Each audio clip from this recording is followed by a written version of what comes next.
Hi friends, అందరూ ఎలా ఉన్నారు? ఇదే నా ఫస్ట్ వ్లాగ్. ఇందులో నా గురించి నేను కొన్ని విషయాలు చెప్తాను. మేము ఉండేది బెంగళూరు, కానీ మా ప్రాపర్ వచ్చి ఆంధ్రప్రదేశ్, నెల్లూరులో గూడూరు దగ్గర అన్నమాట. ఇంకా బెంగళూరులో మా వారి జాబ్ పరంగా మేము ఇక్కడే ఉంటున్నాము. ఇంకా వీడియోలోకి వస్తే ఏంటంటే, ఈరోజు నాకు పీరియడ్స్ అయిపోయి ఫిఫ్త్ డే అన్నమాట. ఇంకా ఊర్లో ఉన్న ఎక్కడున్నా సరే ఇల్లు అనేది ఫుల్ క్లీనింగ్ అయితే చేస్తాము. అది మూఢనమ్మకమైన అవ్వచ్చు, లేకపోతే ఏమన్నా అనుకోవచ్చు. ఇంకా స్నానాలన్నీ అయిపోయాక బెడ్షీట్లు, డోర్ మ్యాట్స్ అన్నీ క్లీన్ చేసేస్తాము. ఇంకా మా వారైతే ఆఫీస్కి లంచ్ చేసే వెళ్తారు.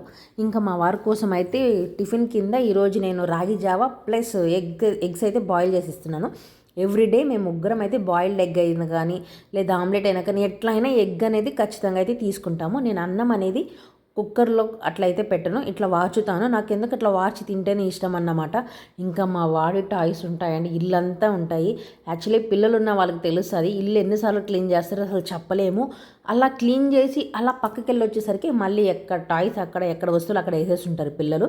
కొంతమంది జడ్జి చేస్తూ ఉంటారు, ఏందబ్బా వీళ్ళు ఇల్లు ఇట్లా ఉందనని. బట్ పిల్లలు ఉన్న వాళ్ళకే తెలుస్తుంది ఎన్నిసార్లు క్లీన్ చేసినా అది మళ్ళీ మళ్ళీ వస్తూనే ఉంటాయనని. యాక్చువల్లీ ఇల్లు ఒకసారి తుడుస్తారేమో రోజుకి, లేదంటే 2 రోజులకు ఒకసారి తుడుచుకుంటారేమో. కానీ పిల్లలు ఉన్న పేరెంట్స్ ఏంటంటే డైలీ 3-4 టైమ్స్ కూడా తుడుస్తారు. ఎందుకంటే వాళ్ళు తిన్నవి, లేదంటే వాటరు, లేదంటే ఇంకేదైనా సంథింగ్ అన్నీ పోసేస్తూ ఉంటారు. ఇంకా అవన్నీ తుడుచుకోవాలి. ఇంకా మా వాడికి ఏంటంటే ఈవినింగ్ కానీ మార్నింగ్ కానీ ఇట్లా వాకింగ్ అయితే కంపల్సరీ తీసుకొని వెళ్ళాలి.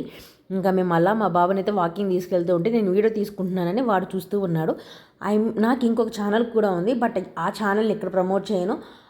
ఆ ఛానల్లో ఈ ఛానల్ గురించి చెప్పను, దానిలాగే ఉండాలని చెప్పట్లేదు. ఆల్రెడీ నాకు ఆ ఛానల్లో 5.22 ఉన్నారు సబ్స్క్రైబర్స్. ఇంకా కొత్తగా ఇది కూడా చేద్దాము, దీంట్లో లాగ్స్ అయి పెడదాము. దాంట్లో ఓన్లీ కుకింగే పెడుతున్నాను. దీంట్లో కూడా సరే ఏదైనా వంట కావాలి, నేను కుకింగ్ కావాలంటే కామెంట్ చేయండి, నేను కుకింగ్ చేస్తాను. నేనేం అంత అద్భుతంగా చేసే షెఫ్ అయితే కాదు.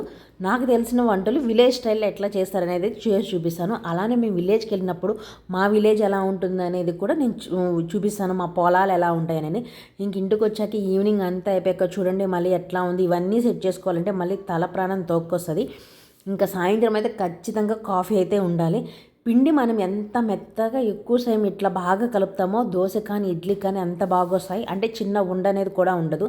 అంటే మనం అందరం మిక్సీకో లేకపోతే గ్రైండర్కో కదా వేస్తాము, మనమే ఇప్పుడేం రోల్తో అయితే ఏం రుబ్బట్లేదు కదా. అలానే సోడా ఉప్పు కూడా తగ్గించండి, అది హెల్త్కి మంచిది కూడా కాదు. ఇంకా నాకైతే గ్యాస్ కాదండి ఉండేది, ఇన్ఫ్రాడ్ అన్నమాట, కరెంటు స్టవ్ అన్నమాట. ఇంకా దాంతోనే ఇట్లా దోశలు చిన్నవి చేసుకుంటాను. ఇంకా దోశల్లో కారం అయితే బాగుంటుంది కదా. ఆల్రెడీ నేను ఇల్లు క్లీన్ చేస్తాను, మళ్ళీ చూడండి ఎట్లా ఉంది, ఇదంతా క్లీన్ చేసుకోవాలి.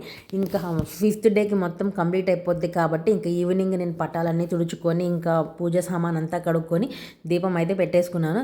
ఫైనల్లీ నా కిచెన్ చూడండి ఎట్లా ఉందో. ఇంకా ఉంటా మరి, బాయ్. ఇంకోటి, ఇది వాటర్ ప్యూరిఫైర్ పైప్ అన్నమాట. ఇది వాటర్ దీంట్లో పట్టుకుంటాను, ఎందుకంటే అసలు బెంగళూరులో వాటరే ఉండవు. ఇంకా మనం ఈ వచ్చే గ్లాస్ వాటర్ కోసం 2 గ్లాసులు వాటర్ వేస్ట్ చేయలేము కదా. అందుకే ఇవి కూడా ఇట్లా స్టోర్ చేసుకుని ఇవి కూడా వాడుకుంటాను. ఇంకా రేపు మార్నింగ్ మా బాబు కోసం అయితే గుగ్గుళ్ళు అయితే నానేసాను. ఉంటా మరి, బాయ్ బాయ్.